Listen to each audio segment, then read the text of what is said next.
start. Hello, Global Village. No, it's Global Theater. My name is Jerry Fielka. It's September 26, 2021. We want to thank Rob Grant for his incredible podcast. I'm probably wrong about everything. Thank you, Rob. Thank you. I'll see you later. Okay, he'll be back. Francisco Ricardo, thank you so much for your time and energy. Where are you calling in from, sir? Burbank, California. Hello, and I'm in Venice, California. The first question is, what's the best thing for a human being? Oh, you're asking me? Yes. Certainly the four food groups: spiritual growth, intellectual growth, I would say emotional growth, and ready access to some form of ecstasy. I mean, spiritual or other. We Yeah, need transcendence in our lives. that is beautiful. Who came up with those four? Is that you Um, or some other I guess I philosopher? just made it up, but when you get to be a certain age, like we are, if we don't have a ready answer to that, where have we been? Well, you already won because this series is about inventing new questions. Where have we been? Okay, the next question is, what's your favorite form of information? How it comes into you? My favorite form of information. Um, I have two favorite forms of information. Certainly, we're not in a position where we can get away from the text just yet. So we're in that.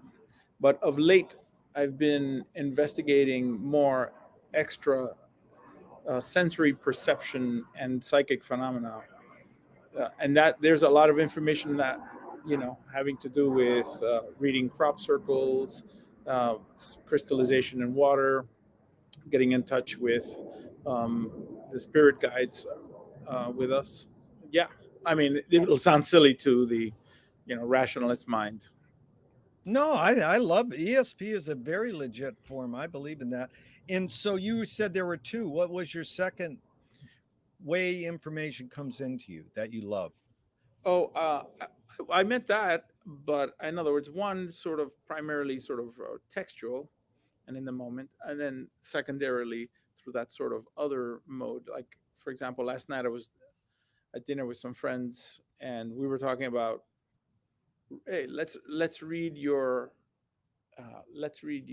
coffee cup. And so this woman who I know reads my coffee cup, and she's like, "Oh, I see. Yeah, you're just like the rest of us. You've got all this angry DNA going on inside your body." And I was like, "What is angry DNA?"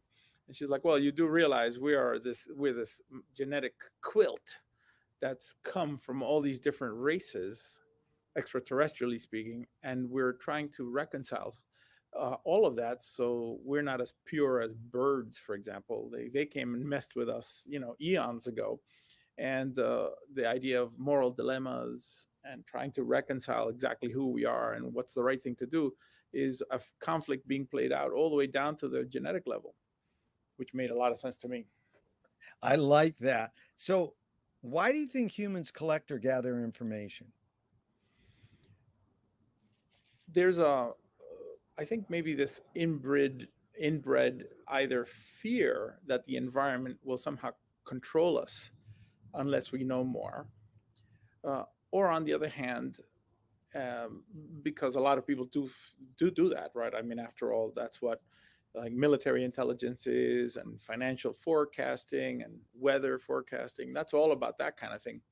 But secondarily, there's another element of the population that doesn't resonate to that, and they're very curious about gathering information. That's young children, Wow. and they're led by a completely different dimension of stimulus, one that I think when we grow up we kind of lose, and that would be maybe classifiable in the general category of the word wonder. Oh, what a great word. You really nailed it there. And we're going to get deeper into what you just said, but I think you answered this, but I'm going to ask it anyways. Is this need or want to collect information more innate or more invented by humans? The latter kind, I think, is more innate, and then the former is more something that's cultivated. For example, um, I've noticed that in what we call, and I don't mean this in any derogatory way, pre-literate cultures, the sense of information, which you would think would be threatening to their existence, because after all, they live in an agricultural society, let us say, is not as important to them. What they're interested in is more the wonder. So they have, for example, kivas and transcendence rituals. And so they're still in that other mode of information. What's really going to happen tomorrow, etc., is not important to them. And so, but if you speak to them, First Nations people, Athabascans, Native Americans, they don't seem to be too driven by fear of anything. So I'm starting to figure that fear is somehow connected to intellectual development. Really well put, sir. I really appreciate that. Do thoughts create emotions? Yeah, I think they do. I Yeah. think they do. Yeah. What do you think, Jerry? Oh, I think, I usually, when people flip it back on me, I usually go, well, most people say it's both. See, some of these questions at the beginning are either or, and I only give maybe two choices, and it doesn't mean it's either or, but as we could go into this topic of thinking, we'll suss it out. The next question is thinking more innate or more invented? I definitely think it's in the wiring. We're I hardwired. Yeah. Yeah, no I question don't. about it. Yeah. For I don't. example, Go ahead. people acquire. I mean, Noam Chomsky has shown this, as has Roger Brown, and a lot of studies have shown that um, children at almost any age begin to acquire symbolic capabilities and soon thereafter transcend what they've been taught in a mode that shows that what they're really about is taking the information that they have, the symbolic systems that they may have been shown or given, and transcending that so that then they can parse and put together entirely new forms of communication. For example, this is linguistic research, but it's evident that research seems to show that children learn the passive voice almost before they're taught the passive voice. So that's very interesting. And there's some uh, verb inflection experiments that have been done with children, and they seem to inflect correctly the way we would inflect, even when they're given words that are completely fictive. Dude, I love what you said transcend the systems, because in reading Finnegan's Wake with a group of people for over 25 years, one member said once, "Oh, I get it. This is like that secret language you make up with your brothers and sisters so that your parents don't know what you're talking about. You have code, and you do it with your best friend when you're a kid. You have these certain coded words and inflections, these systems that transcend the normal systems." That was really good. Fill in the blank. I don't know what I think until I. Intuit it. Whoa, that was beautiful. Can humans think without language? Yes, visual artists will often do that. Yeah, There's spatial thinking. yeah. Yeah, that happens Chom, to pilots also. you mean pilots flying planes? Absolutely. There's Yeah, a there's a way really? in which you think. I used to fence for many years, and you're obviously trying to figure out your opponent, and you in the process of trying to take him apart on that fencing strip, you do a lot of thinking which does not involve language Dude, of the spoken amazing. kind. Yeah. All I can say is watch the new 6 or 8 hour doc on Muhammad Ali, and that dude was thinking a lot. It was fractions of just moving back a hair, but then, I mean, amazing.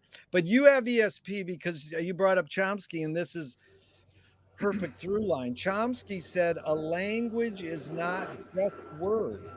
It's culture, tradition, unification of community, a whole history that creates what community is.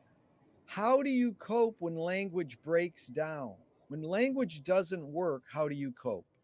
Well, it can break down for a lot of reasons. For example, um, if we say, but if by breaking down, I assume you mean that there's, say, for example, an inability to coordinate perspectives, and then we have social conflict. Is that what we mean? In this is good question because you put the questions into the context you want. But that works for me. I mean, whatever. Breakdown means, yeah, if language isn't working when you're talking to your loved one, or it's when you're talking to your politician or whoever, you can put it in the context you want. Yeah. Yeah, I think that language is inevitably bound up with this sort of concentric circles of interest. Your circle of interest and my circle of interest, we might assume, have a kind of overlap at some point, kind of like a Venn diagram.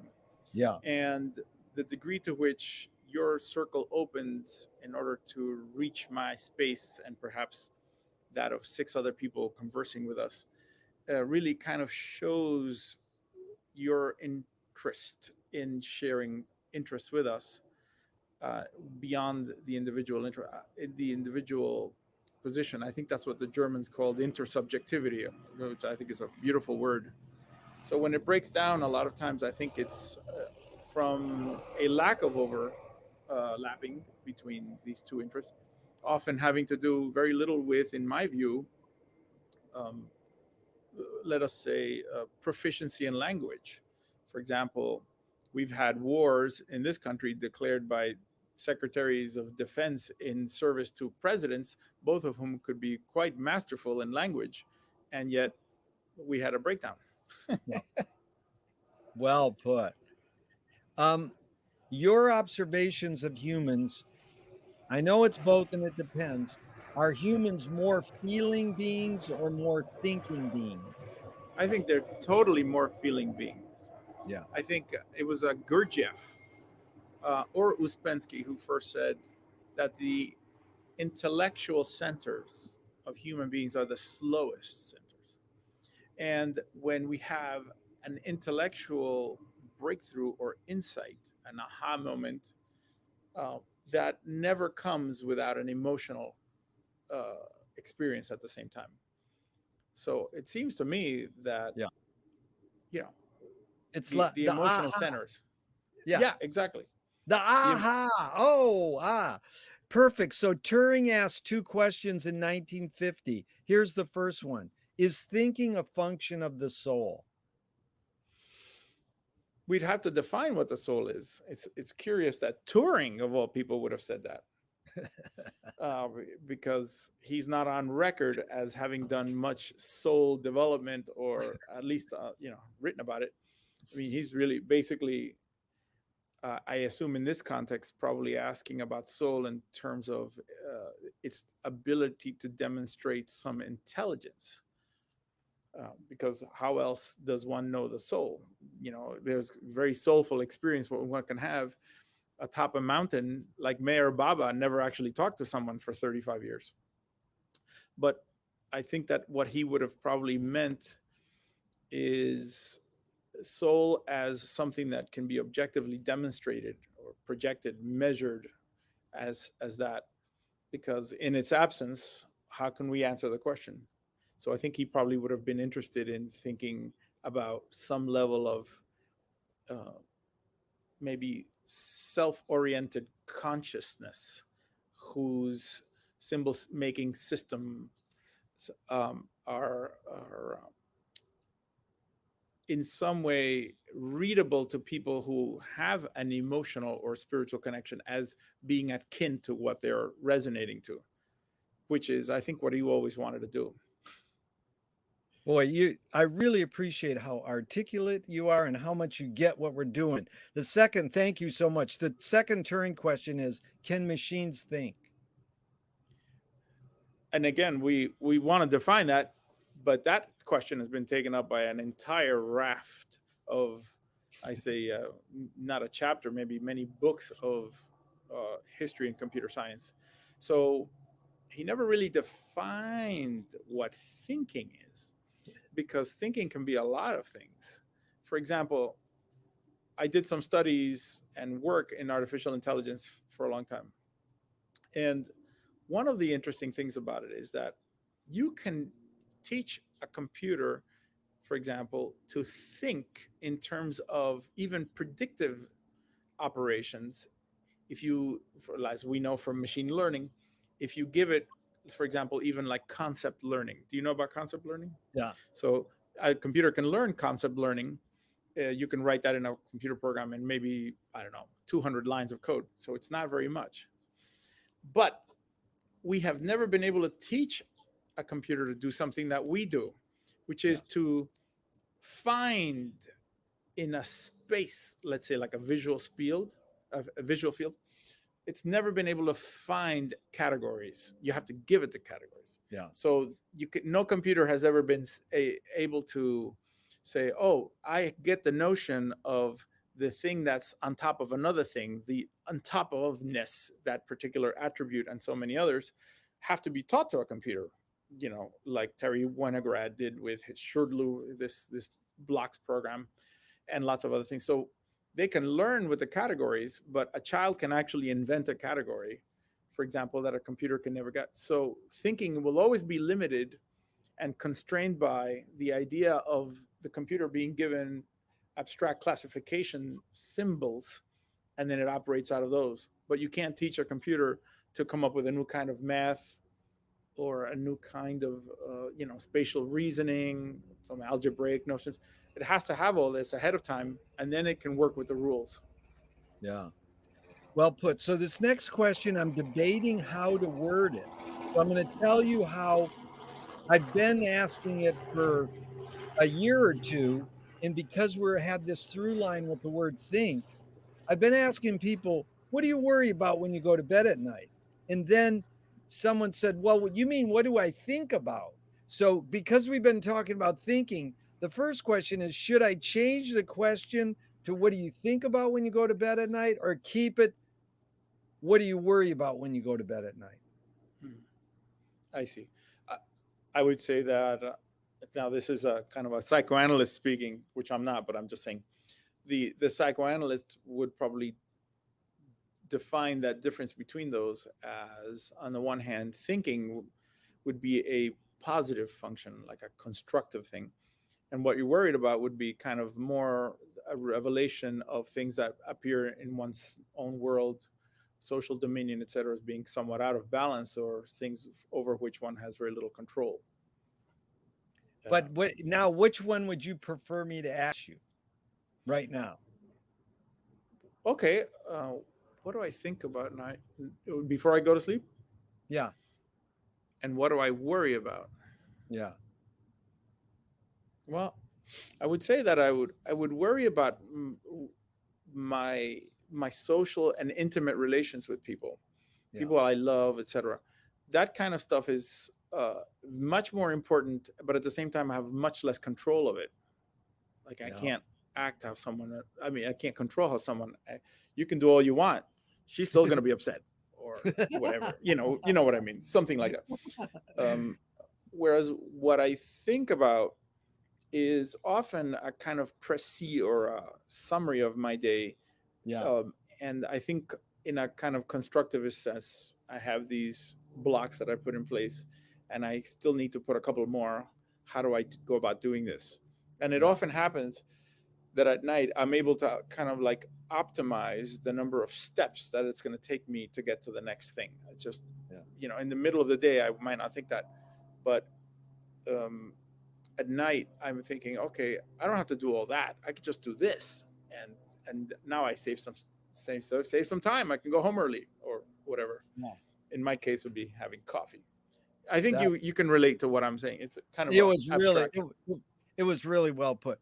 Do you more pursue happiness or more pursue meaning? Oh, meaning, completely. Yeah. Totally.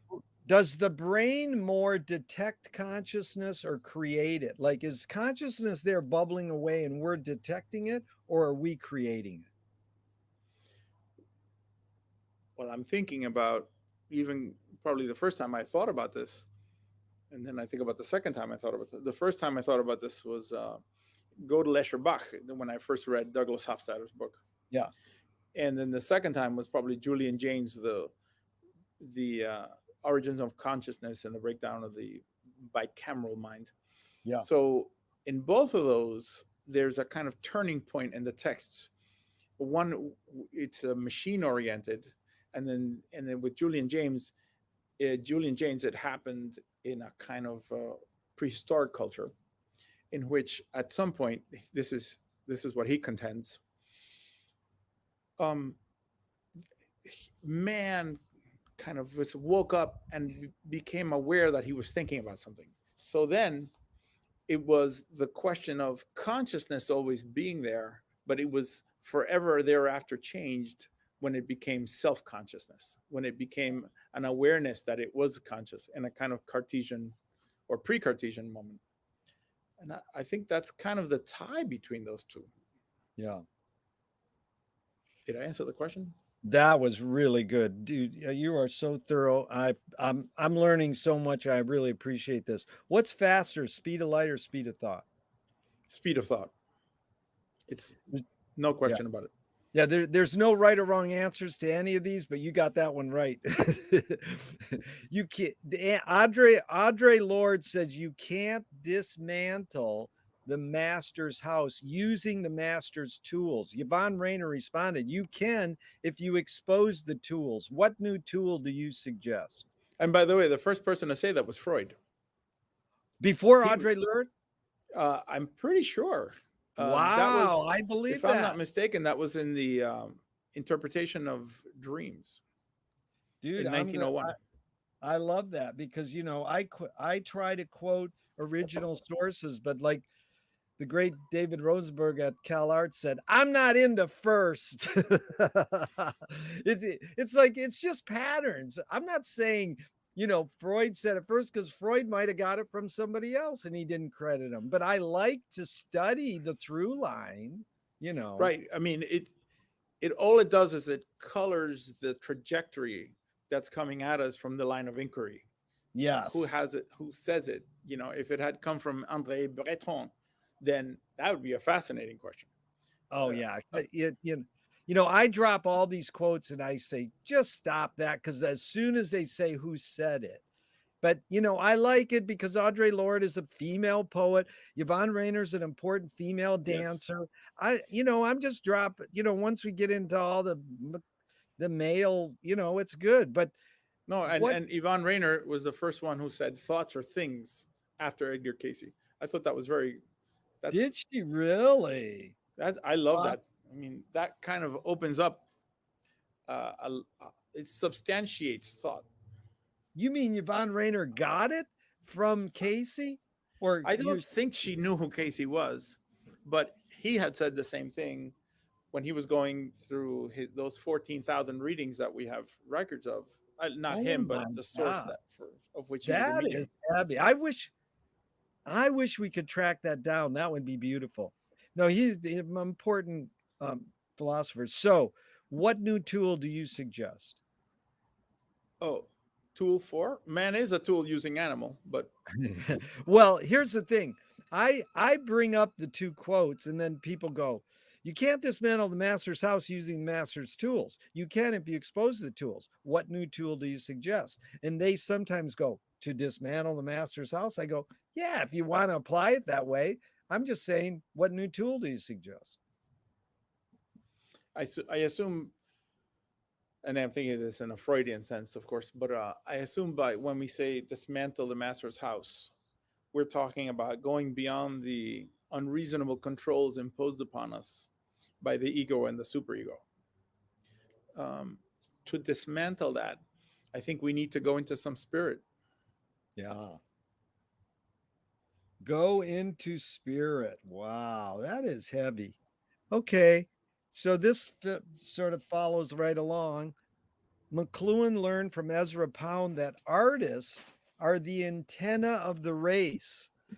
What they're doing is broadcasting and detecting the hidden psychic effects of our inventions so that we can learn how to cope with what we don't like about them.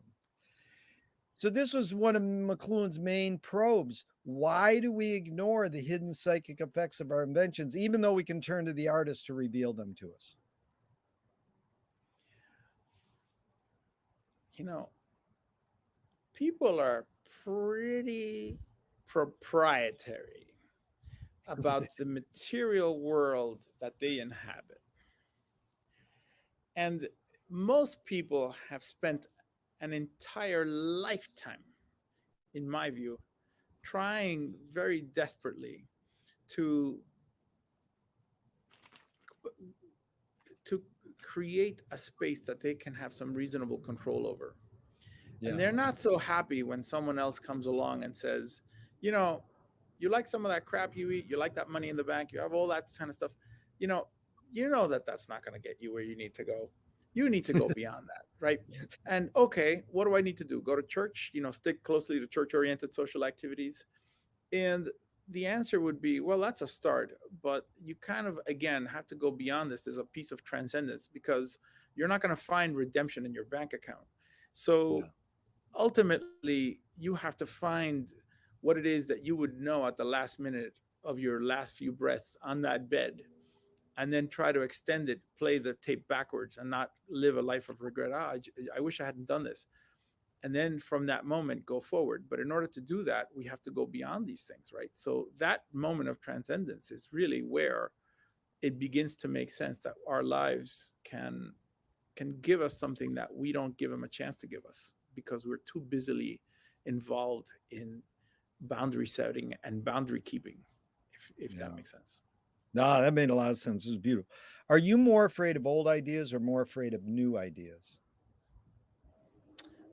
Let's see. I'm not really a fear person, but I will say that I'm probably new ideas because what I seem to think is happening is I think that a lot of technology and a lot of the way that social stratification is becoming increasingly more complex is the result of a lot of new ideas, which are not born in, informed by, or interested really in the notion of unification of anything in the world. If anything, they seem to be dividing and further stratifying and differentiating people, things, interests, resources. And those ideas therefore are dangerous because if what's going to happen is we know more but we feel and think less, certainly about other people, when it's easier now to share, to help, and to to be compassionate than it ever has been, then what good are those ideas in the long run? Wow. Can you conjure up your earliest memory ever or one of them? My Yeah, I would say probably my earliest memory was, this is going to be weird. When I was born, I had my left foot was tied around my umbilical cord. So instead of being like a regular foot, it was actually turned inward. And the umbilical cord was around it. The result of, I think, we all seem to think must have been a car accident my mother had suffered in Havana, where I was born.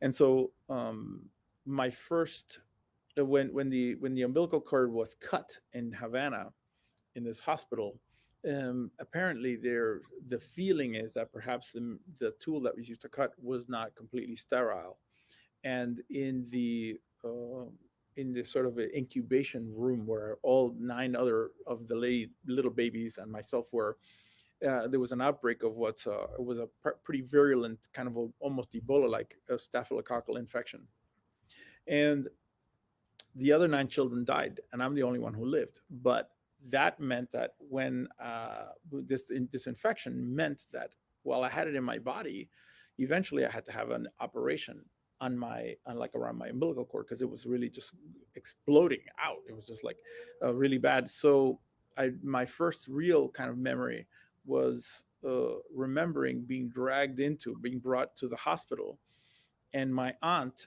who as it happens was a nurse and she was attending at the OR at that time, was putting this plastic thing over my face and saying, you're going to go to sleep, you'll be okay. And that was the beginnings of the surgery that I ended up having. I have a bunch of stitches between my pubic bone and my umbilical cord. So it's an old scar, but Yeah, you remember that, I think. Ironic that it Wow. should be ether. Wow. Is memory more a curse or more a blessing? You know, the book was written by that woman who suffers from that disease where she can't forget anything. I Yeah. can't remember her name. I'll find it and I'll send it to you if you Yeah. like. Yes, I please. heard several interviews with her, and I have a pretty crazy memory. But in her case, she can't forget anything, and she has been almost nearly suicidal many times because she can remember everything, but for some reason, perhaps there's this restorative therapeutic function that we need to have when we delete stuff from the hard drive and we forget things, which is a kind of Freudian sublimation and forgetting, etc., the repression of memories. And she's not able to do that. I kind of feel bad for her, and she's not the only case. So Yeah. bad.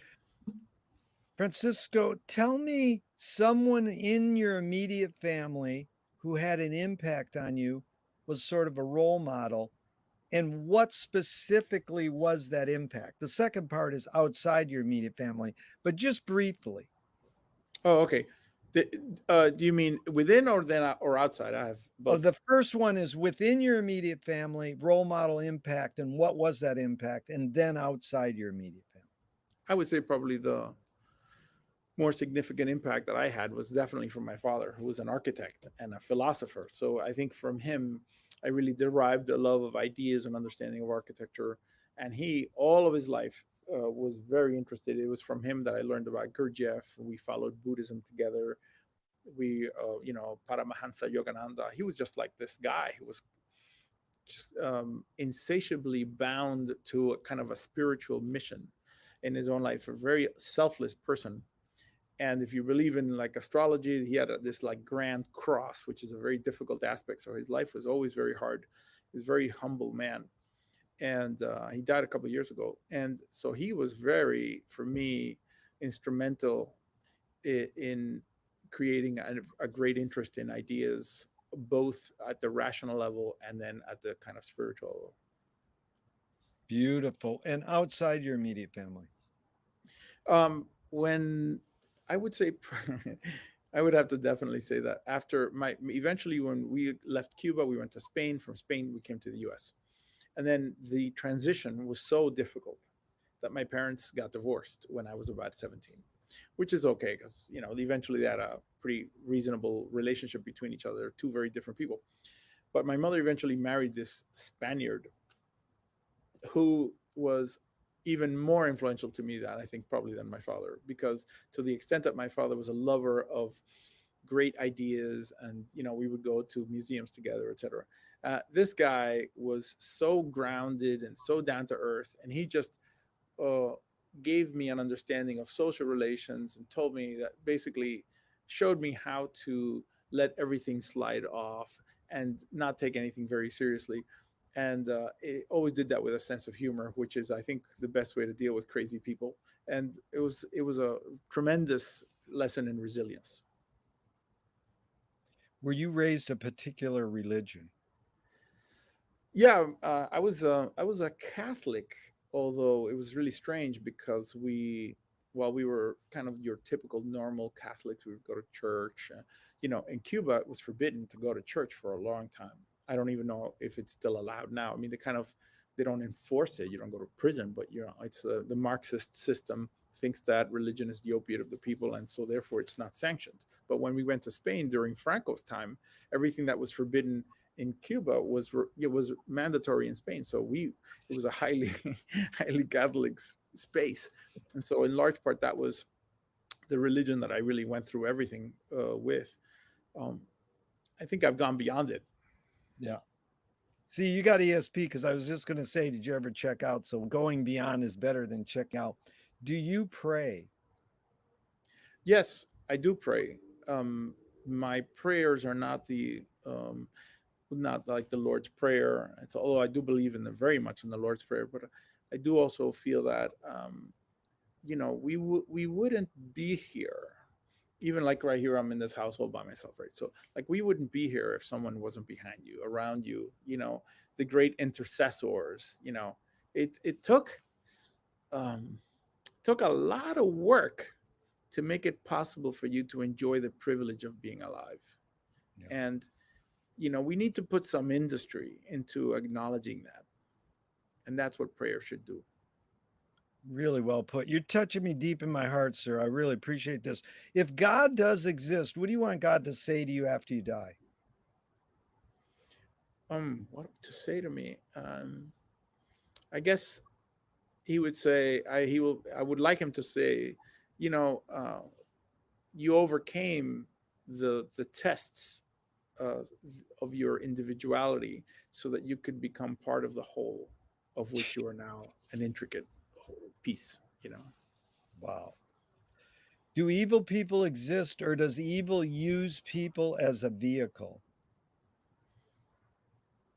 I think evil is not necessarily a universal in the way that light or heat is.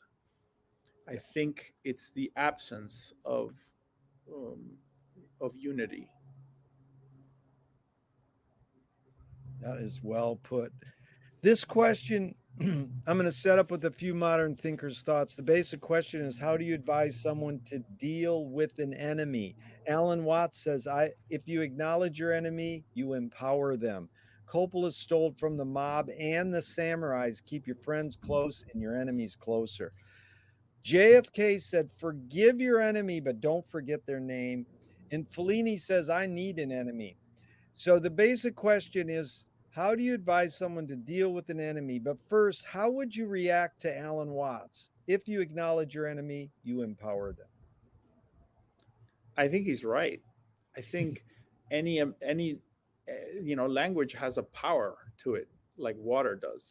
So I think that giving it any kind of utterance prolongs its relevance in one's own world and that of other people who hear the utterance.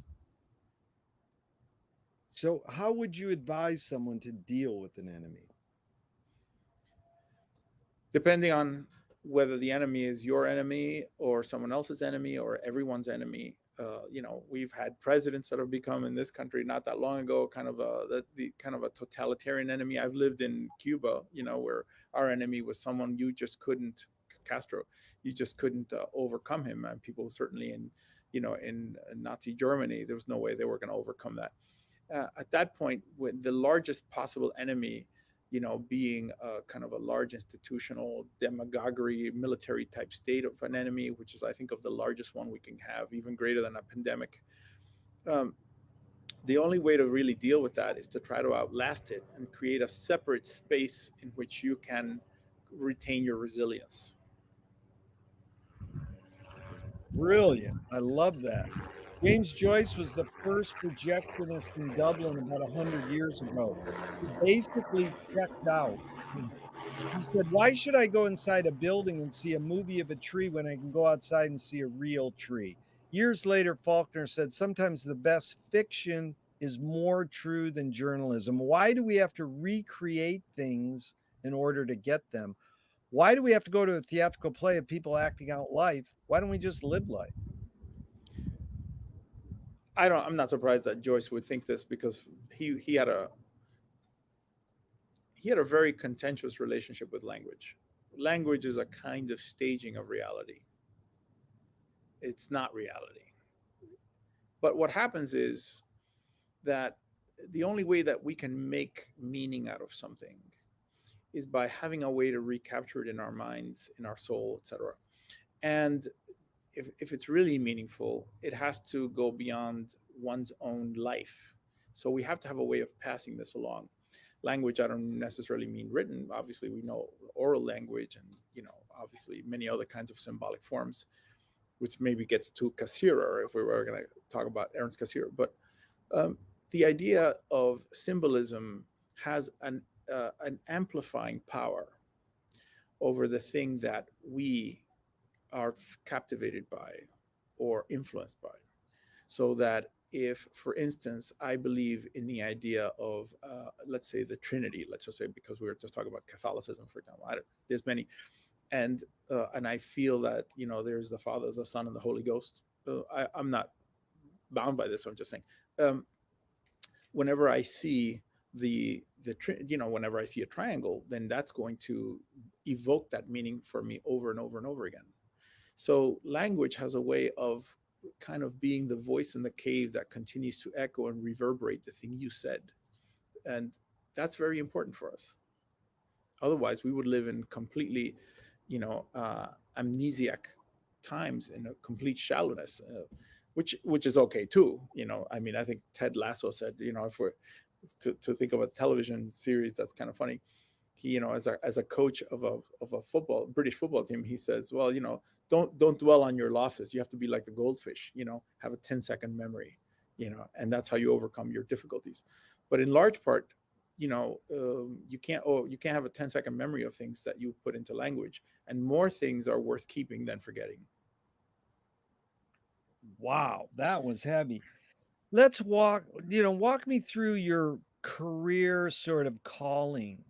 So you're going, you're raised by these great people who are taking you to get art galleries, teaching you philosophy, exposing you to the arts.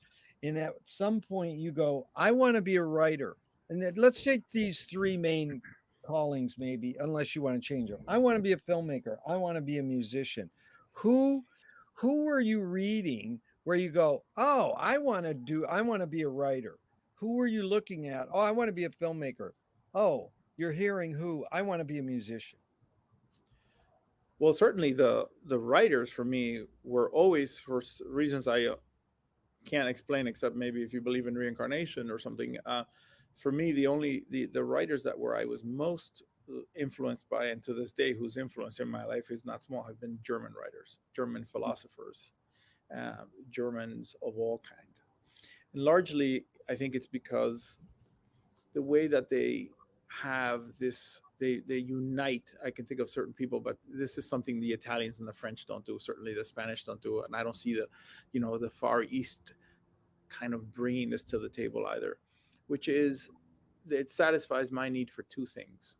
One is, I need to read in order to help me put things in a kind of order. The world for me works when I believe and can see evidence of some sort of order in things. But the Germans also promoted the idea of Geist, the ghost, the idea that there's an indwelling kind of almost spirit, since Hegel and even before him, that exists in the ether, the Zeitgeist, etc., that it goes beyond order, goes beyond what can be reasonably accounted for and contained within reason, language, and symbol. And so we need to intuit that. That's why we have people like Rilke. And I believe that for their world is the world that is very humble. I don't know, maybe it has to do with Protestantism. I'm not exactly sure, but they capture that so well, and that speaks to me. That was for the first part. Sorry, Jerry. And no, that was really good. Can I just follow up one?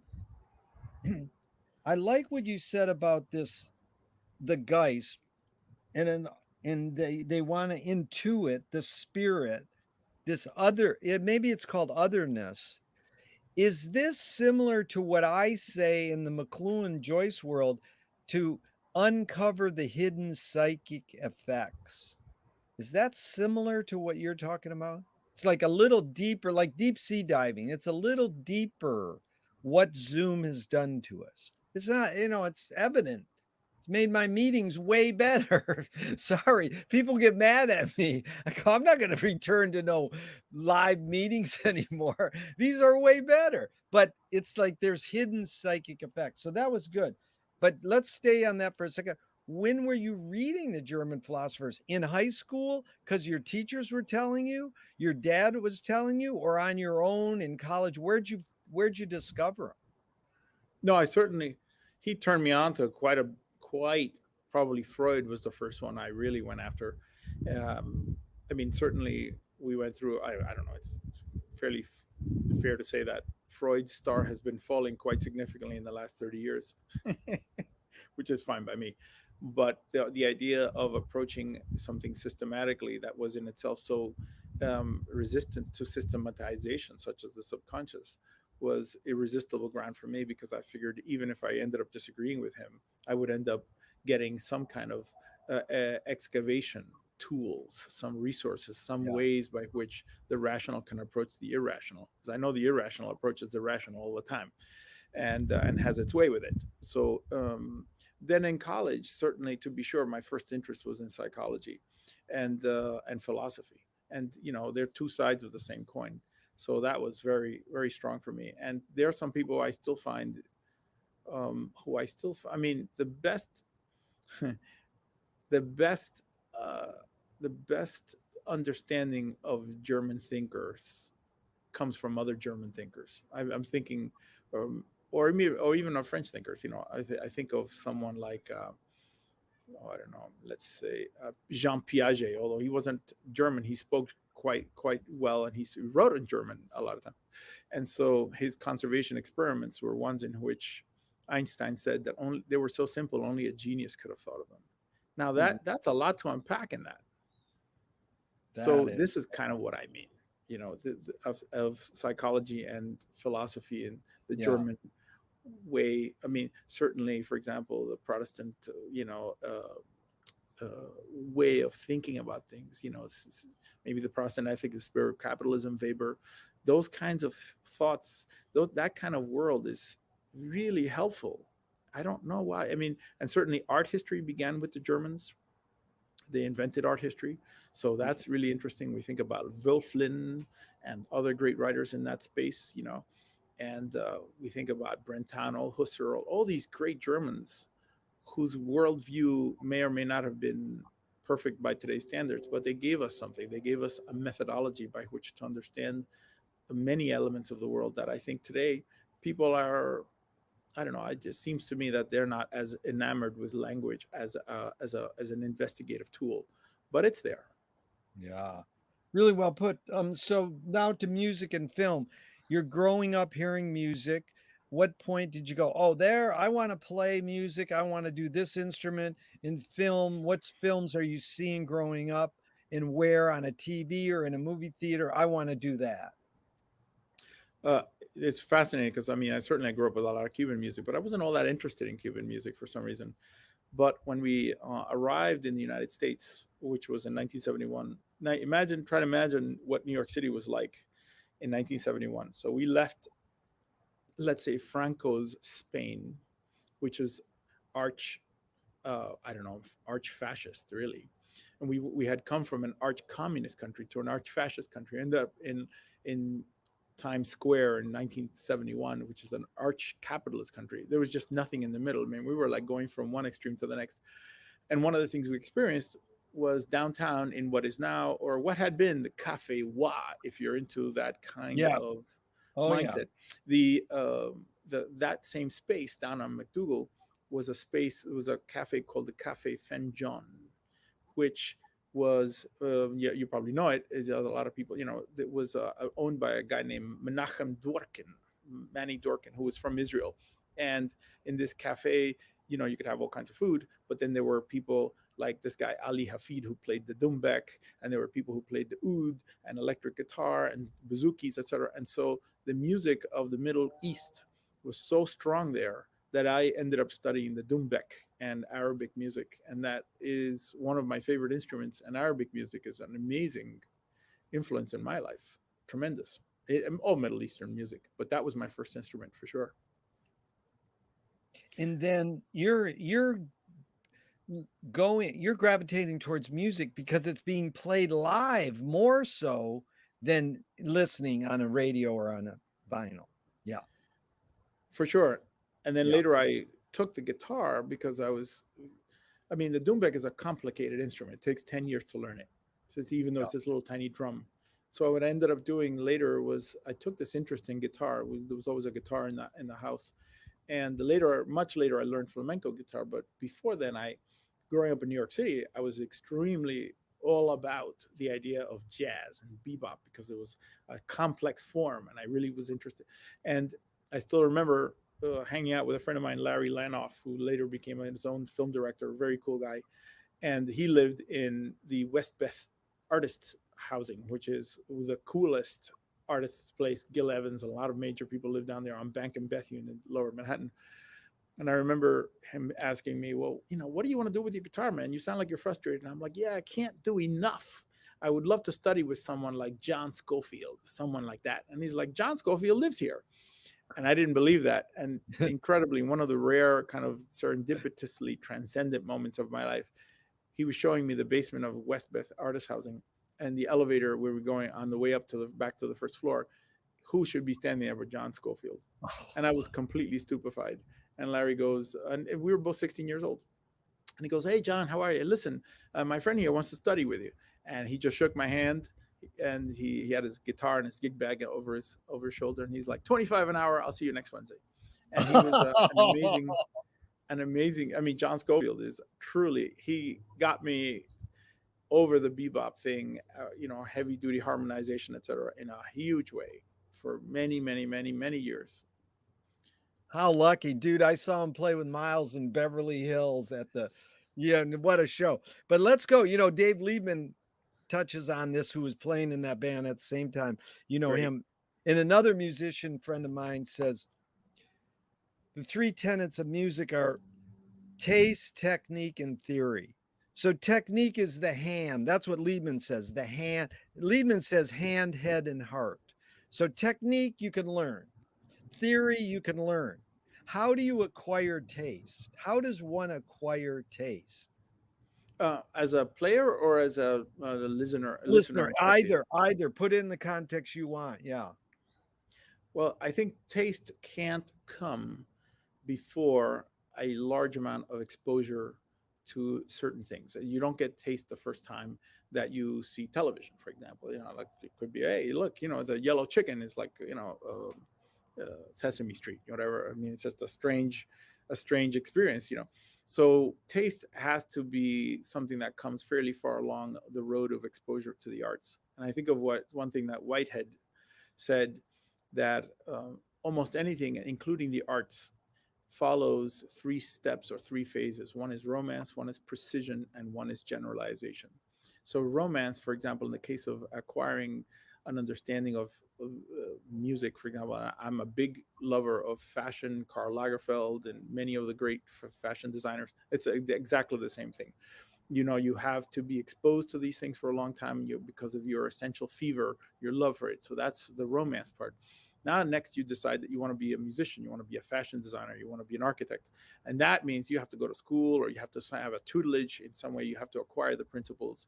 And then that's precision. Until such time as precision is held completely under manners, then you can't get to the next, which is generalization. Now, I've got everything.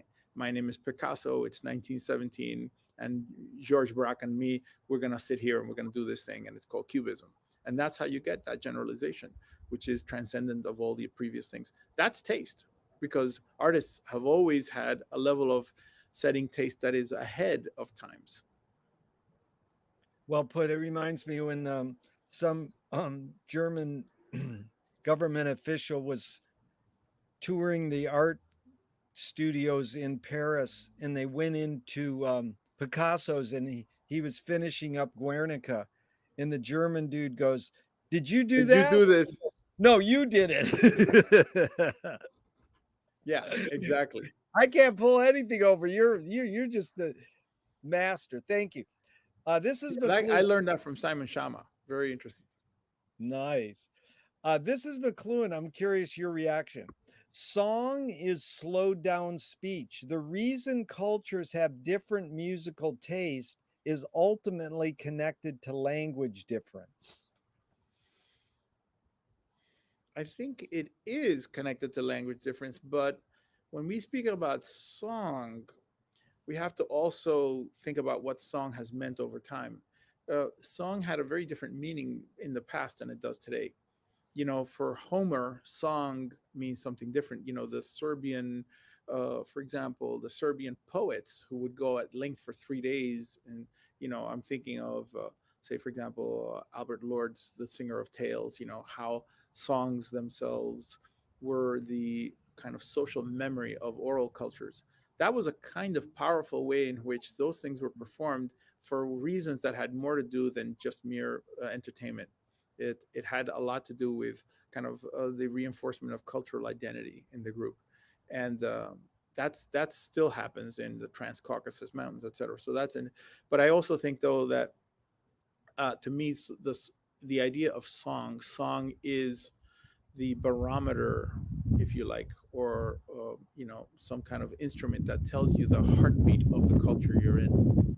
So one of the things I'm very into is progressive house music, right? So I've made some albums. Now that's a beat of 120 minutes, beats 120 beats per minute. But I can't stand music that's trancy, which is like 160, 170 beats per minute. But when you go to some of these festivals, like Glastonbury Festival, where there's 100,000 people, all of whom are probably under the age of 21, 22 years of age, they can't get enough of this pounding like that. And Right. so that is, again, maybe a kind of a barometer of a generational heartbeat of a certain kind, you know, Yep. especially if if for them what they're using that is as a way of, the same way as Metallica, as a way to like get over certain difficulties at home, etc. And they want to go beyond that. Certainly that made sense for Ozzy Osbourne and such. That's what it was, to listen to certain kinds of music to kind of overcome, maybe in ways too, in a kind of perhaps a kind of repressive way, get over the problems that you had Yep. with your progenitors, like certainly that's what happened with Chuck Berry. That's what happened, that's what Elvis brought people. And the older generations were not happy about that level of the song. If we know what kind of happened with that. Thank God for sex, drugs, and rock and roll. Exactly. So now film. Where were you watching films growing up, and at what point did you go, I want to do that? Who kicked you over? Like, That was late in my life because in Cuba, the films you were forced to watch were Russian films. And even though Cuba was and is a communist country, that there was no overlap there whatsoever between the Russians, who are slow and plodding and depressive, and Cubans who are kind of kinetic and lighthearted and quick. And that mercuriality was not in keeping with the kinds of films we would watch. To this day, you could take Tarkovsky's Solaris and give it to Cubans, and they're like, okay, well, what happens next, or Bellatar, or something like that. That's not their thing. They're like, hey, what about the dancing? Um, but for me, what had happened was that I had written a lot about electronic and new media art, and many of the kinds of art that I was writing about. I had this book called The Engagement Aesthetic, for example, and I've edited many books in the book series that I had founded, having to do with electronic art, and digital literature, etc. And many of the works are things that are projected on surfaces that they may themselves be moving. So a lot of these works are kind of kinetic in nature. And one day I figured, how can I keep talking about what's happening in contemporary and post-contemporary art, which is moving, by using the medium formerly known as print. So like I just felt like it's exhausted its ability. And so in wishing, as has happened many times in my life, as with the John Scofield episode, I mentioned, I've wanted something, and there's been somebody who's shown up at a critical time to help me kind of get to the gap of the next thing, bridge the gap to the next moment. And what had happened in this case was I was teaching a graduate art theory course at the Rhode Island School of Design at RISD in the digital media department. And this was around 2010, thereabouts. And who should have shown up in this very small class, never more than like 13, 15 people, but James Franco, who at the time was at the greatness of, whatever his fame was all about. And he was doing a lot of work that had to do with things that were very interesting to me. He was making works that, as an artist, performative filmic works, etc., which were investigating and exploring the problems of what it is to create an identity straight out of Hollywood, because in his mind, that is exactly what these icons of Hollywood, dead or alive, were doing. They were, Hollywood creates your Montgomery Clift or your James Dean or your Marlon Brando, and then or Clark Gable. Clark Gable comes around, all of a sudden everybody's walking around with that goofy mustache for 35 years. That happened in Cuba, just all over the place. And then just as soon as that becomes part of a cultural memory, then they wipe it out, and then they bring in the next trend, the next thing.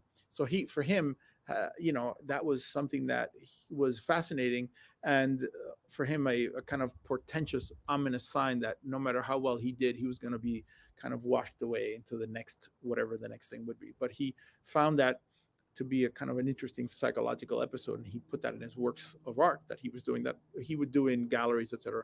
And I said, well, I know what I'll do. You're the perfect example. I can write about this. How about I make a documentary about your conceptual artwork? And he was completely up with it. So at that point, we were really good friends. And what he did, I would theorize, and so we did a lot of Q&As and places, museums on both coasts and throughout. And so he gave me access to a lot of stuff that he never really had shown other people. So I ended up, some of these things were films and rescript versions of films that were important to him, like Gus Van Sant, etc. And so I thought, wow, here's a guy who's talking about, how Hollywood creates this fakeness, but the fake becomes real. And I couldn't help but thinking about Orson Welles' F for Fake, which Yeah. he had done for the purpose of investigating not art, but how fake art, it really reveals the fakeness in art, which is the fakeness of the experts. And so I called it F for Franco, and that was my first film, and it's still out there. So it was really a fascinating idea that I did that. But then when I got into that, I realized he was extremely knowledgeable about many kinds of film, and I was very into European film. The Martin Scorsese was probably the first influence, not as a filmmaker but as a film historian. My Voyage to Italy, for example, was this really tremendous view, or my letter to Elia Kazan.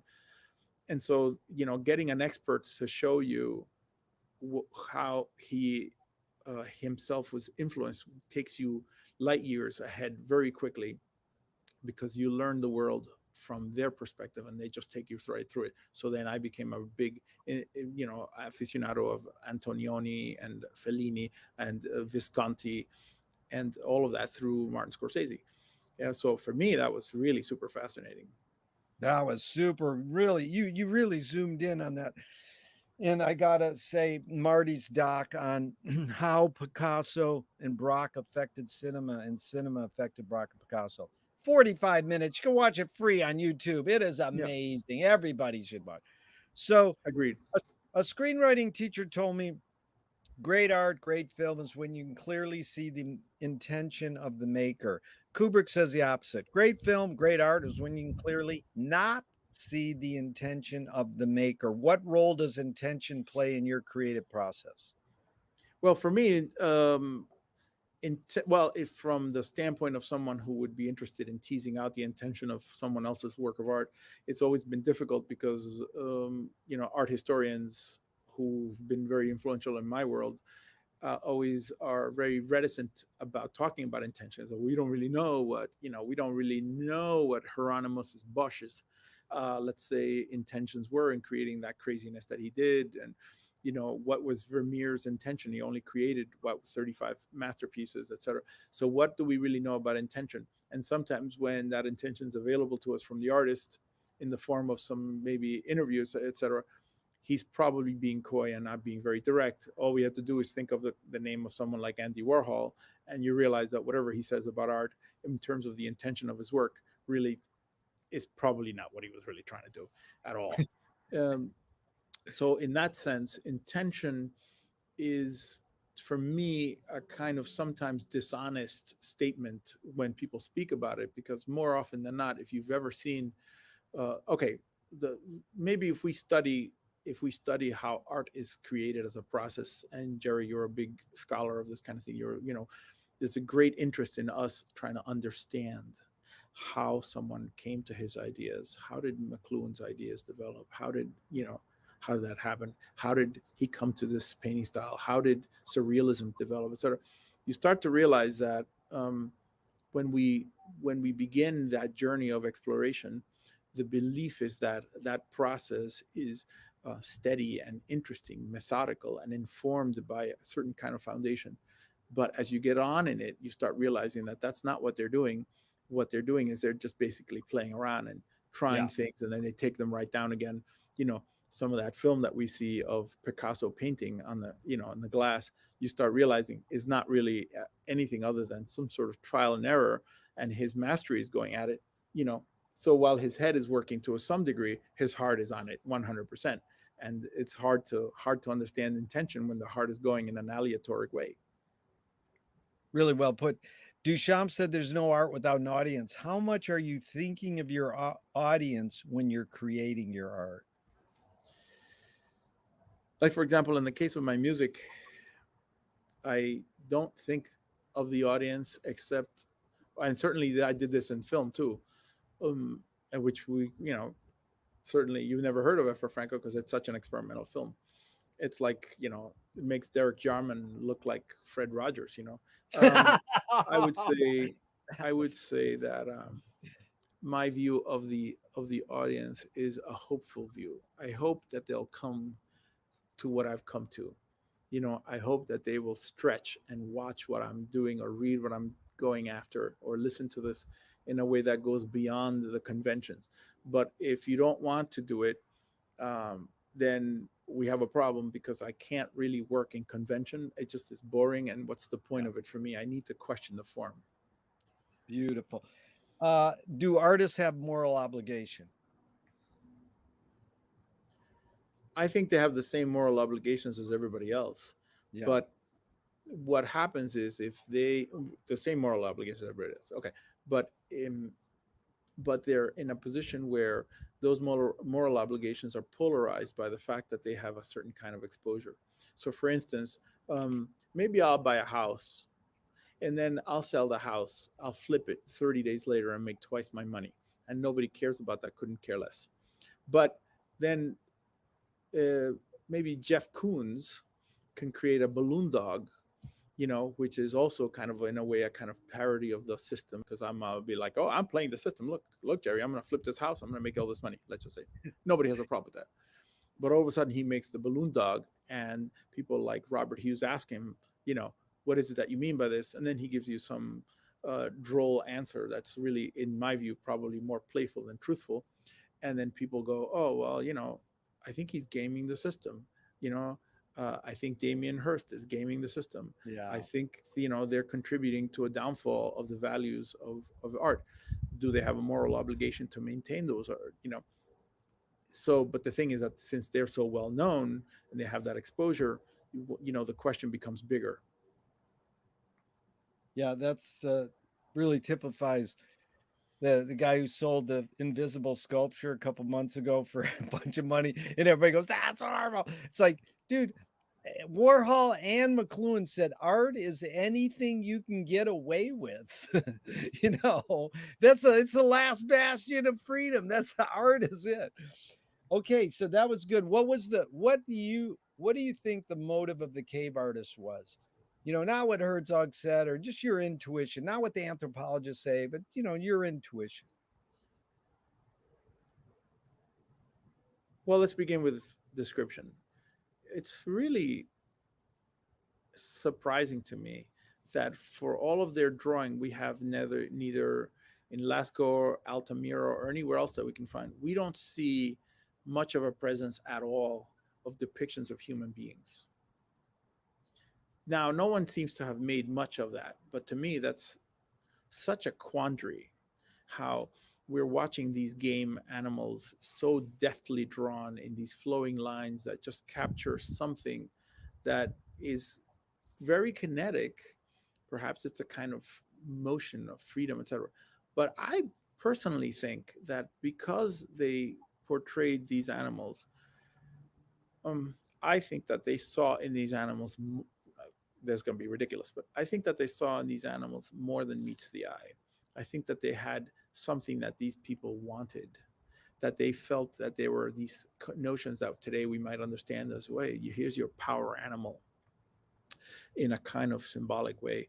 And I think that their understanding of the earth was probably 100% subscribed to the meaning of everything that was in it. Notice, though, that no depictions either of the landscape, of any flora.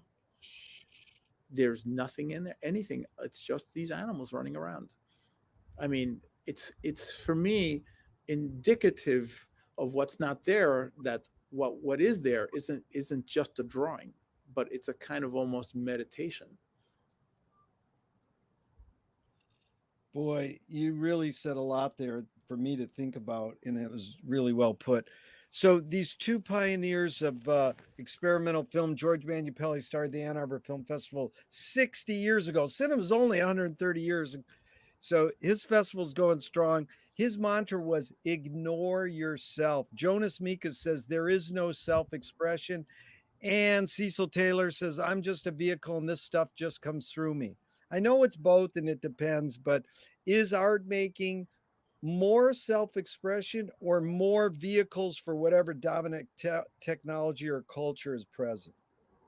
I think it begins as the former, it ends up as the latter. You think of Mikas and Cecil Taylor in particular as people who pushed the form and Yeah. went beyond the form, played with the form to the degree that form and content could no longer be usefully separated, made no sense to distinguish them. And there's been so many other people, Ferruccio Busoni, there's so many fascinating artists on in so many media, structural filmmakers, that I feel that um, to I don't know. I mean, it seems to me Hollis Frampton, to separate self from the form is to me not bad. I just think it's a stage toward a Yeah. kind of something else. It was like Joseph Campbell said, the biggest challenge that we have is to integrate everything. Oh, Integration is the challenge, and they can do it so well. can art making be egoless? Yeah, I think it can be egoless. I think when it really gets really at you, it is egoless. It doesn't necessarily begin that way if it begins later in life. It begins that way when it begins with children, because children have no notion of an ego, but they have a first person perspective. But their world is descriptive in a symbolic way, those stick figures, etc. And those are still used for diagnostic purposes by neuropsychologists and other people who want to see, children's development. But I think that art can be egoless if we believe, like, for example, what that amazing monologue that Orson Welles delivers in F for Fake in the middle of it, when he's talking about the Chartres Cathedral. That what difference does it make whose name is on the work of art? That cathedral has stood there, took 40 years to make, and there isn't a single name. No one knows who built it. So that if that's not egoless, I'm not sure what is. Really well put. Is perception reality? Uh, well, I would have said no until very recently, but there are fascinating studies that have been done of late concerning. I mean, I think one of the people is, like, for example, Dean Radin, the conscious universe, and other kinds of writers who have been observing that I think this began with Lee Cronbach in the 1970s.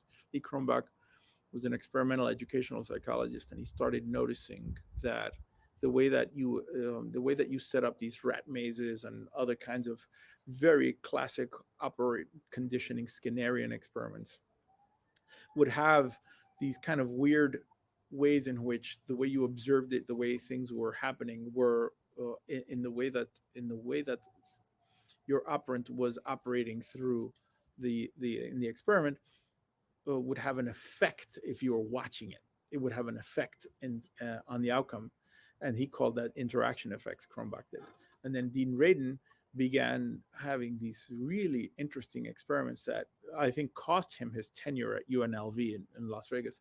But since he's become I guess he's maybe the head, I suppose, of the Institute for Noetic Sciences, and he's like one of many people whose work is, to me, indicative of what's going to be happening in the next 100 years, which is where he would have like now again, he's setting up a classical Skinnerian experiment, right? Operant conditioning 100%.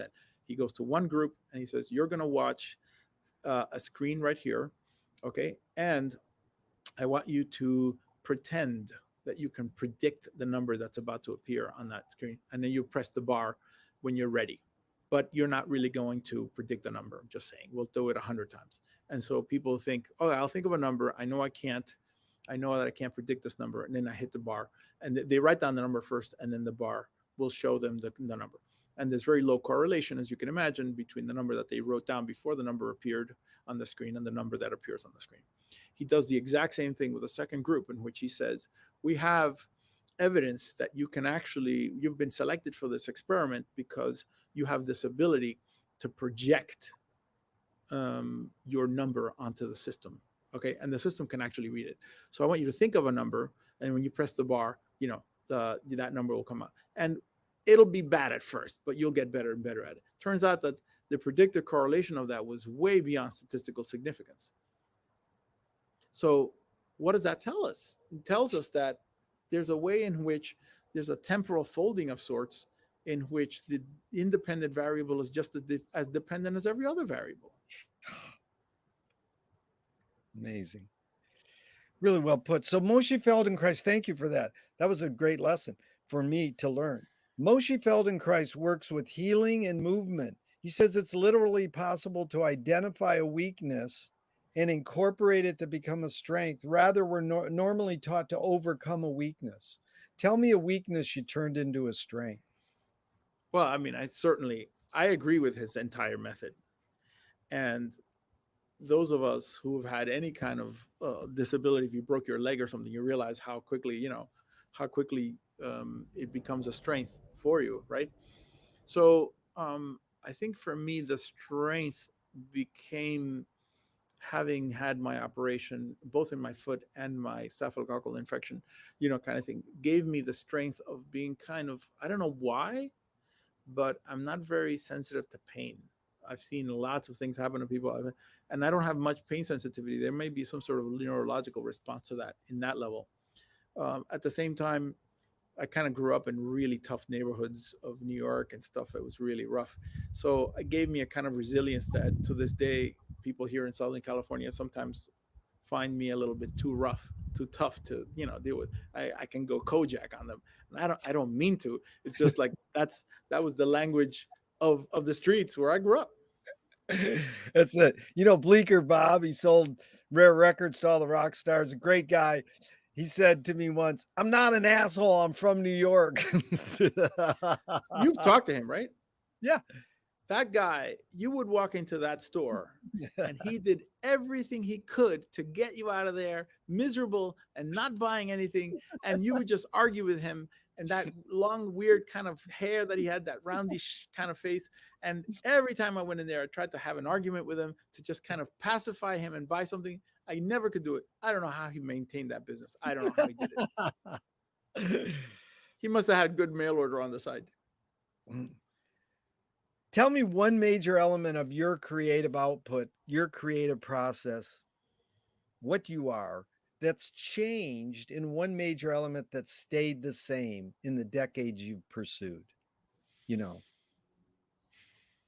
Well, I guess I'd have to say kind of music.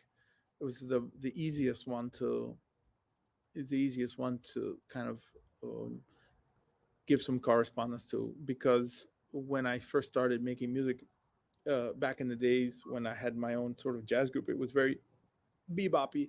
I had studied a lot of weird systems. It was the Schillinger method, and it's just like really weird. Like I really wanted to play around with modalities, mess with time signatures, just do all these things in that time. Well, of course, there was a time of jazz fusion and Chick Corea, Return to Forever, Mahavishnu, all that kind of stuff was going on. But I really enjoyed complexity as a form. But of course, I was a lot younger. And now it's not like that at all. My music is kind of again, it's a kind of almost like a progressive house. And I just feel like at first I didn't pay attention to that because I felt that it was so simple to just have a beat. What's wrong with that? But it turns out it's 10 times harder to make that kind of music. Lately, I've been working with a guy, Nick Muir, who works with this guy, John Digweed, who's like a big DJ, Bedrock Records and stuff.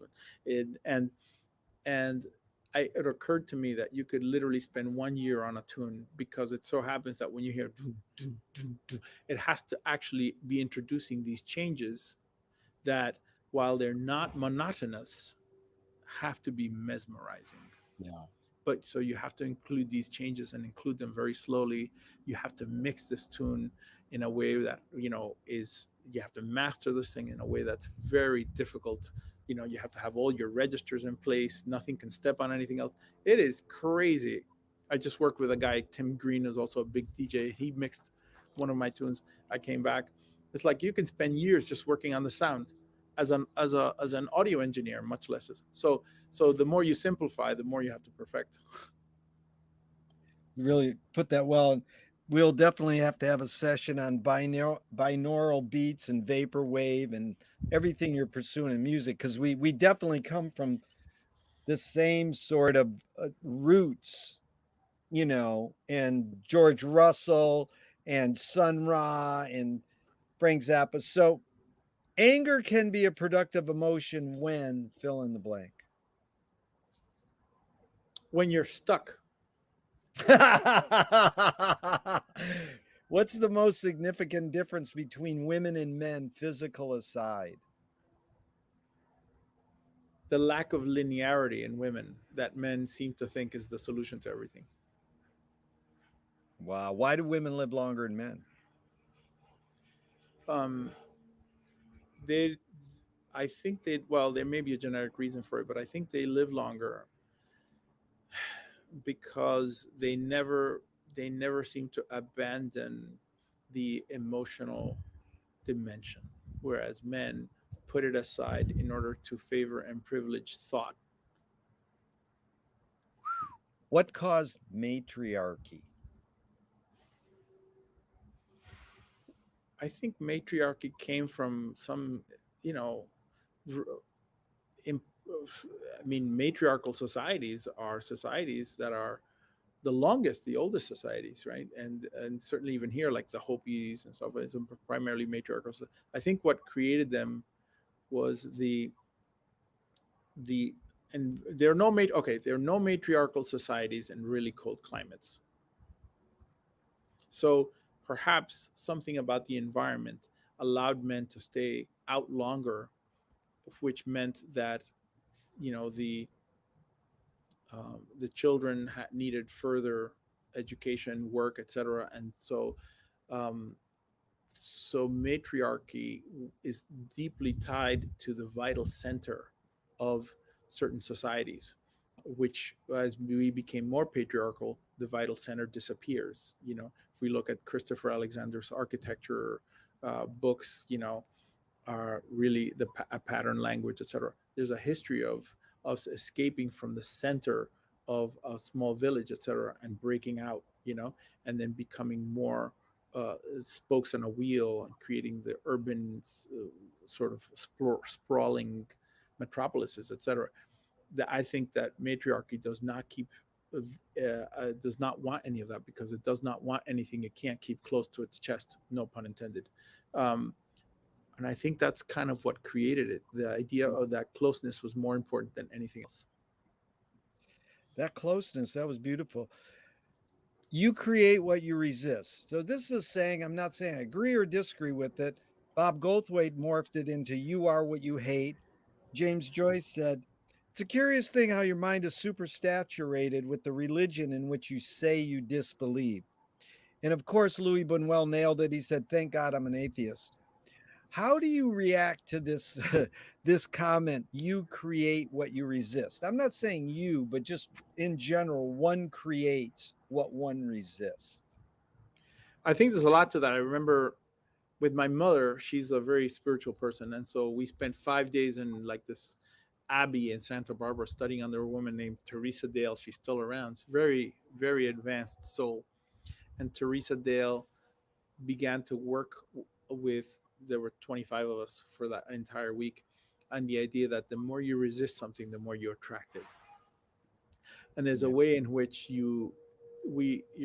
maybe it's a kind of abstraction of the Stockholm syndrome, but the more we don't like something, the more we seem to be fixated on it a lot of times. And so there's a way in which, to me, people can become identified with the thing that they dislike the most, because that's the thing they spend a lot of attention on. And it's a lot easier. I mean, maybe it's laziness, than going off into the world of wonder and trying to figure out if I can be a better painter when I just stay in the streets and become a hood. And then this is the stuff I hate. I hate violence, etc. But I'm here, and this is what I am.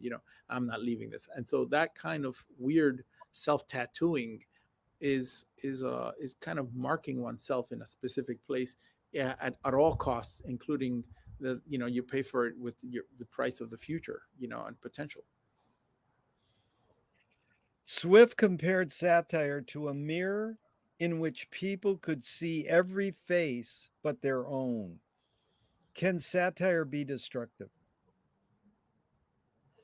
It can be destructive. It certainly can be destructive.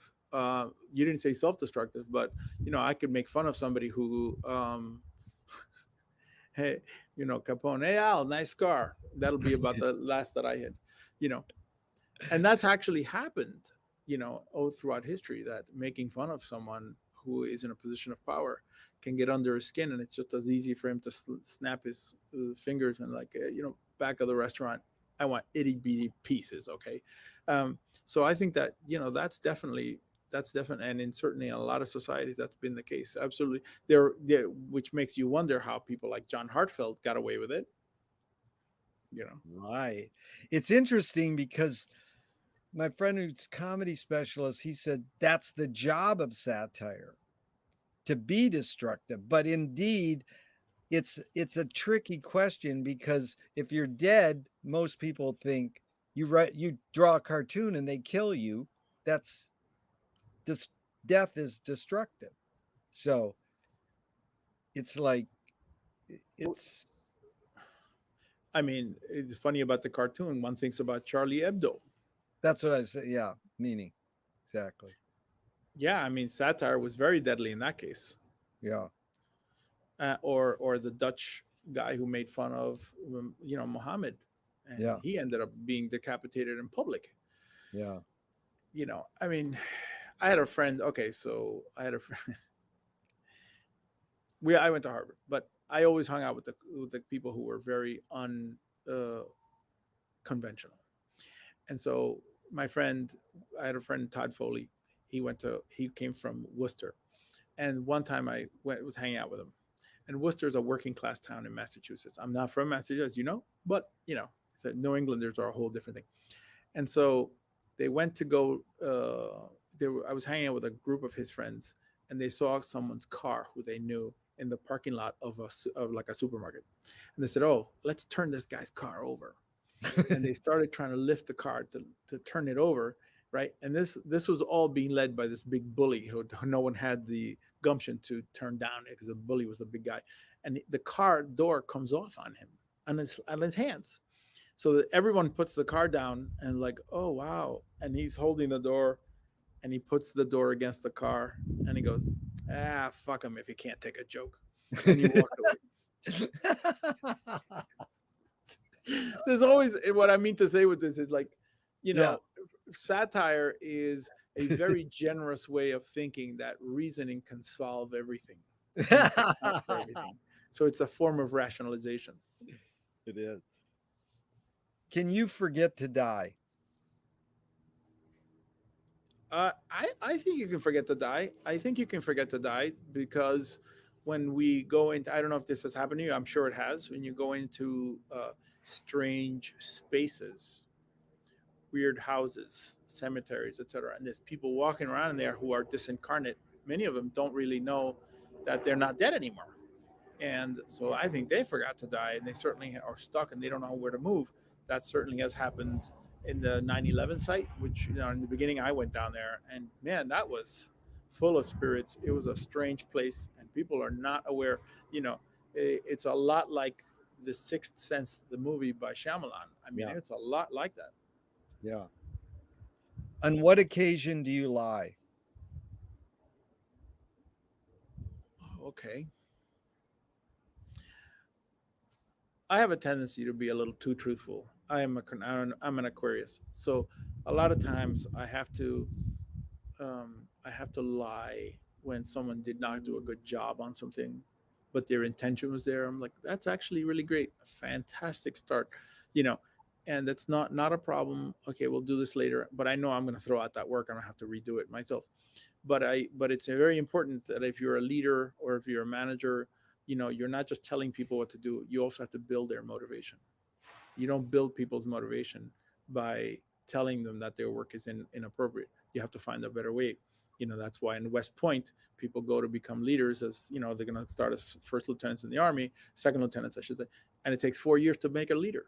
It takes 4 years to make a leader because they have to work, through these things. If we're very truthful, a lot of times we don't get what we want or what they want. How do you find peace of mind? I really have to kind of overcome my small feeling that things aren't going to be quite the way I need. The problem where it really gets me, and we all have a weakness, is where I'm a pretty hardworking guy. And a lot of times some of the creative work I do is not up to me. Like we finished a film 3 years ago, right? We got distribution for this film, but we didn't like the distribution. So I did something I've never done before, which is like I withdrew from the distributor because I didn't like that deal. And the people we made this film about, the guy was Arturo Sandoval. He's like a great trumpeter. He's very connected to Clint Eastwood and Frank Mancuso and stuff. There's still Andy Garcia. They're all in this film. They have never shown it to them. And so, this is because the person that Arturo's manager is not a very generous person. She's just not. So she's into controlling things. There's a lot of ego going on there. There's a lot of stuff. Okay, do that. But the problem is, that I've put all this work in it for somebody else, but I can't control what happens after that. And that has happened to me many times. I can't control the actions of others, even though I put all the work and energy into it. You're entitled to your work, but not necessarily the fruits of your work. Maybe that's what the Bhagavad Gita gives us. That's my last lesson, man. I got to deal with that karma. Wow. I just got a few more, and then we'll bring Rob in. It really been enlightening. If you were walking down the street today and you met yourself as a 12-year-old, what would you say to your 12-year-old self? No matter what you think, no matter what you want, no matter how you see the world, you're going to get what you want. It's going to work out perfectly. Perfectly. You just have to know you're not alone. Nice. Tell me something good you never had and you never want. Something good I never had and I never... Oh, because there's things I never had that I would still like. Like I would like the ability to speak 12 languages. Yeah. This is something good something you I never had. had and I never want. Okay, diamonds and jewelry. It's not my scene. Yeah. If you were in a vat of vomit up to your neck and someone threw a bag of shit at your face, what would you do? Well, if that person's still inside, I'd probably throw the bag back at him. Or if I could drag him in, then I'd have to bring him back in and see if I can stand on him for a while. Hey, you try some of this. Dude, I've never had that answer. That is a good answer. It's a practical answer. Well, when you I got a helicopter. When you fence, in fencing, victory often comes from the counterattack. Yes. Beautiful. These are 5 quick Alan Watts questions, just in a few words each. Who started it all? Probably the first soul.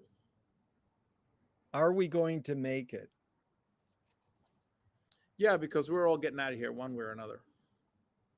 Where do we put it?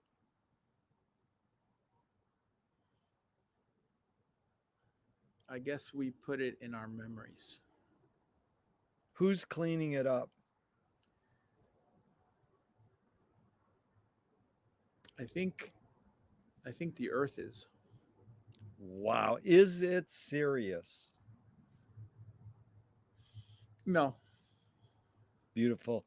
Joseph Boyes, and you know who he is, said, make the secrets productive. Lou Welsh, beat poet and ad man, said, guard the secrets, constantly reveal them.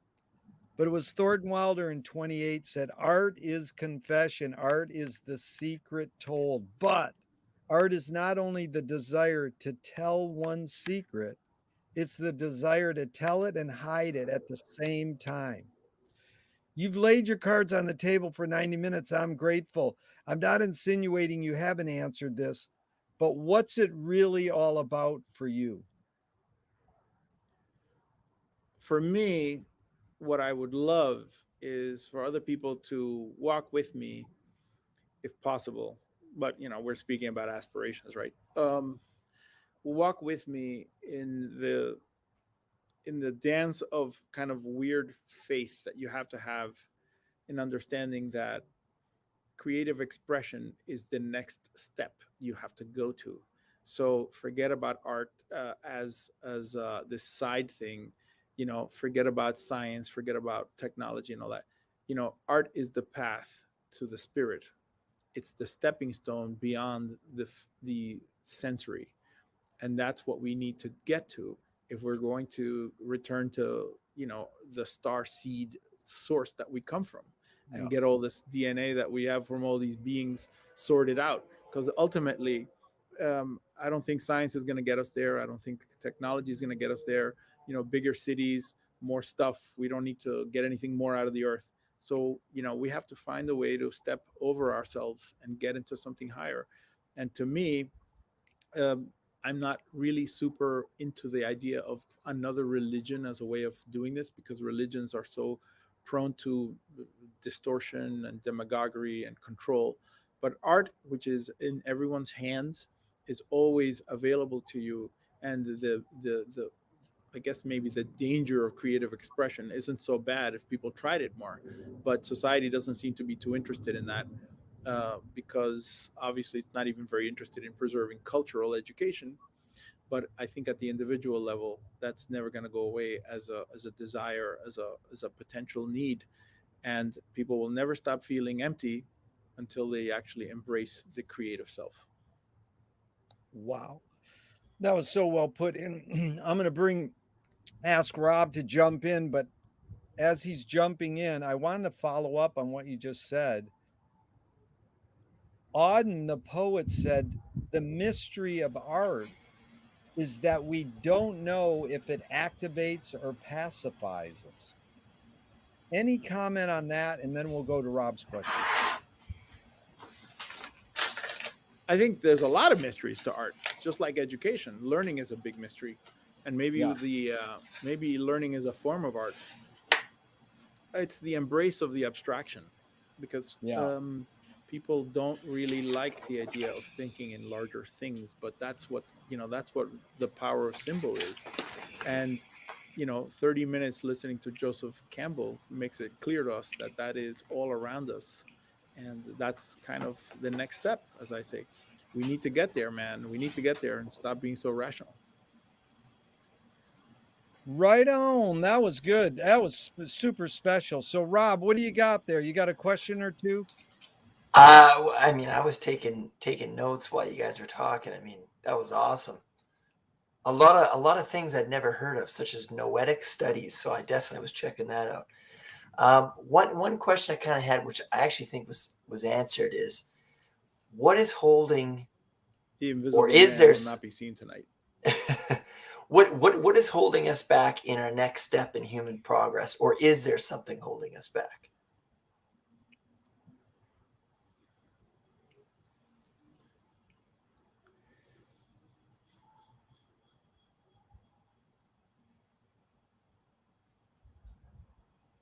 Can you hear him, Francisco? I can't.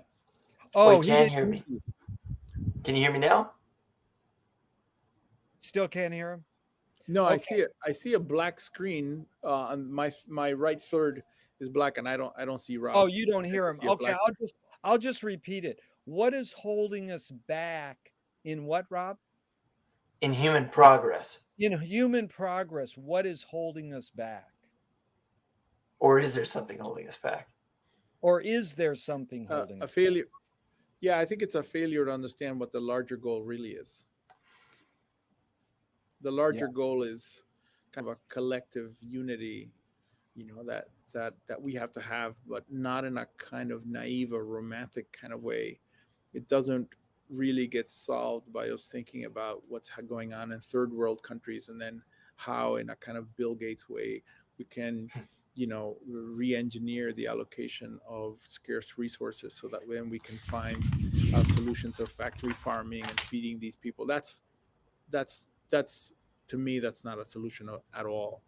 Um, for a lot of reasons. It's because the world is different, and it would require uh, the placing into uh, placing into production modes of fabrication, distribution, etc., without really changing the underlying corruption and disorganization that is endemic to many societies, etc. So I think what we need to have, I'm not sure how we're going to get there without some cataclysmic event, is a kind of collective exhaustion with the Mm. value systems that create the modern human. And we need to come to grips with death. We need to come to grips with, you know, uh, what potential really means. We need to come to grips with these things first, and then we can become something bigger than we were before in a conscious way, and then everything changes. But not while we're still thinking about better modes of production or Right. distributing to certain kinds of people certain things. I think those are very pedestrian ways that don't really change the consciousness, and that's the one variable I think we really need to transform. Really well put. Rob, Okay. what's your second question? La- One more question and then a definition, if that's all right, on a word Yeah, that was go ahead. used. So the second question is, where does art or the creative process, where does it come from? Is that within us or is that from without us? Where does art, the creative process, come from? Within us or outside of us?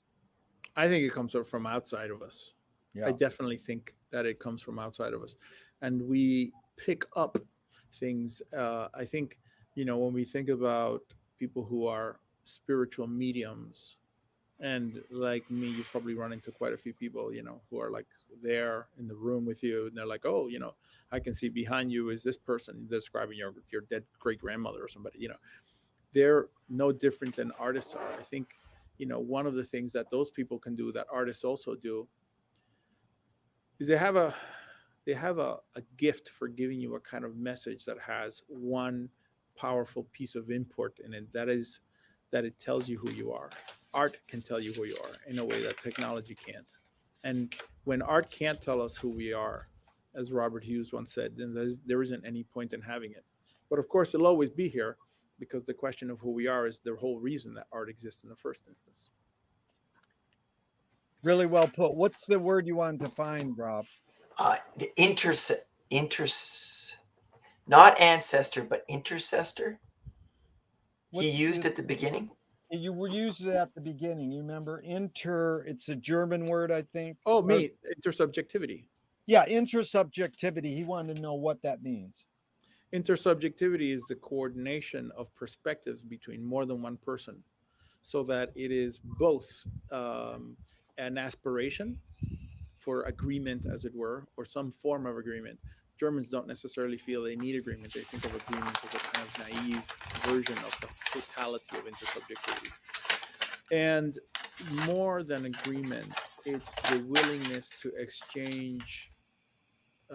It's the willingness to exchange interpretations in a way that's meaningful. Like, for example, intersubjectivity comes from a lot of the kind of phenomenological work that some have done with things like the hermeneutic circle, where the definition of a symbol or a word depends on the context for that definition. But you can't understand the word until such times you have the context. But in order to give the context, you have to recursively refer to that word as well as other things. So intersubjectivity is a kind of hermeneutic process where this sort of circular thing goes on.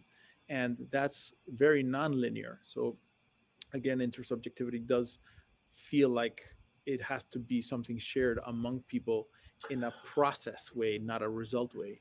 I mean, I think of Seymour Papert, wrote this book called Mindstorms, really an early book about the rise of artificial intelligence and how children learn, etc.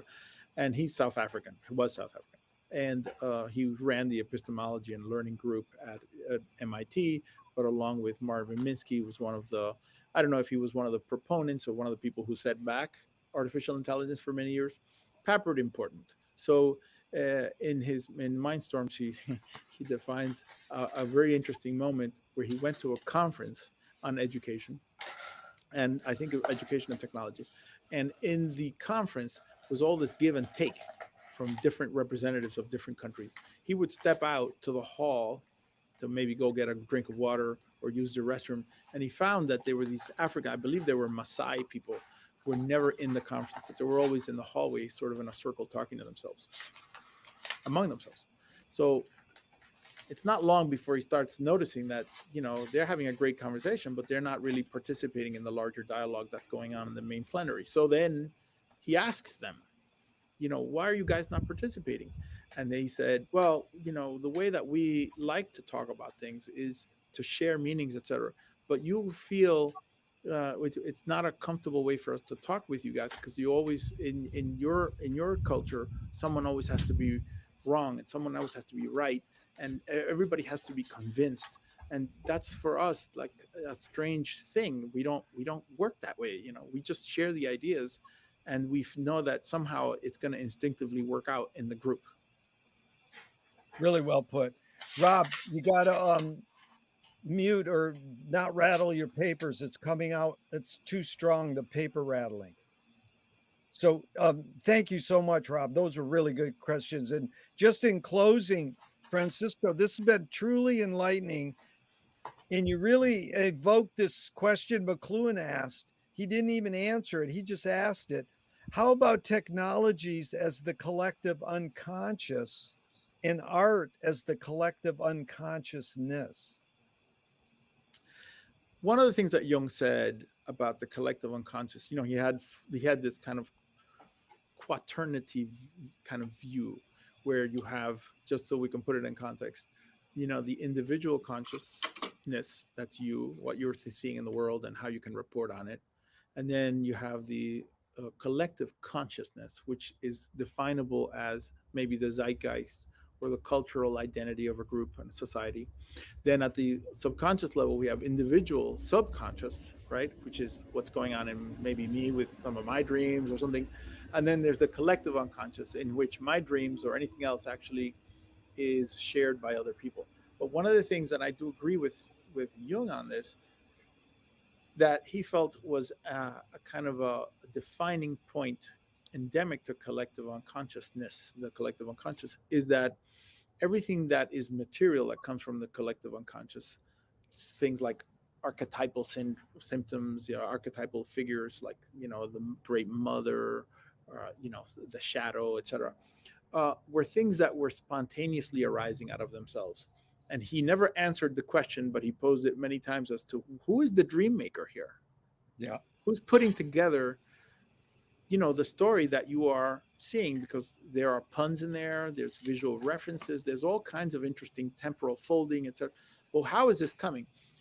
And the best you could do to answer that, beyond what was going on in the individuality of your dream, etc., is that the collective unconscious is definable by the fact that we can't find what the cause of these autonomously, or as he would say, chthonic symbols were, which, for him, both in alchemy and previously, were always taken to be of a source that was like the magma out of the earth that no one could kind of see.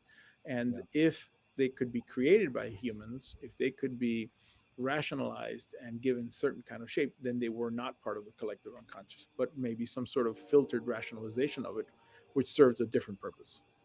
Yeah. You really evoked American Indians, indigenous people would go from tent to tent in the morning and they would ask their fellow people, what happened in your dream last night? And so then they would talk about their dream, and the question asker was the co-creator of the dream.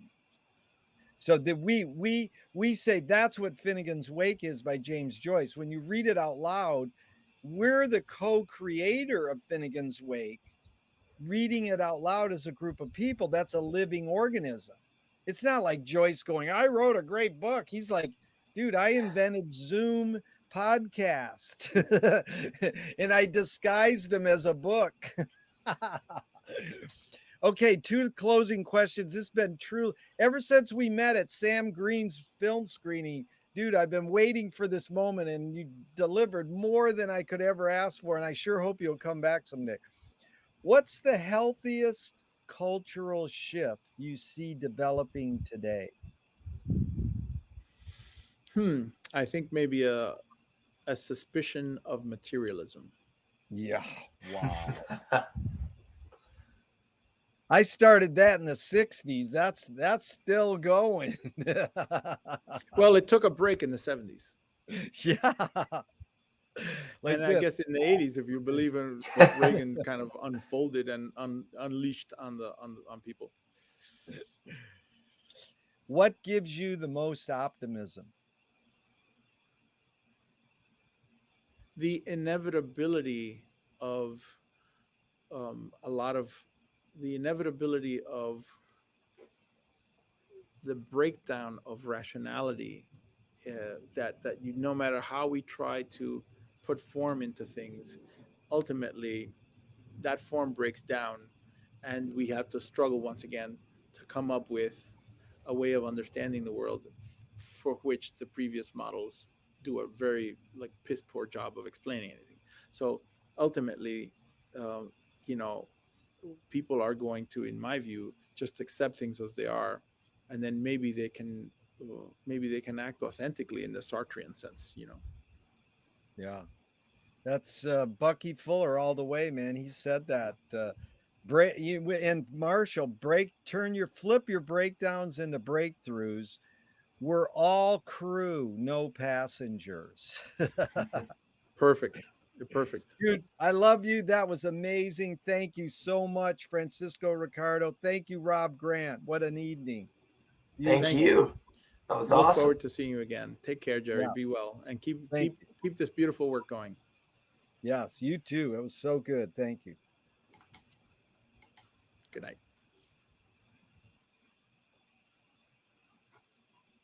You're still clicking. Yeah, it's ending it now. Weird.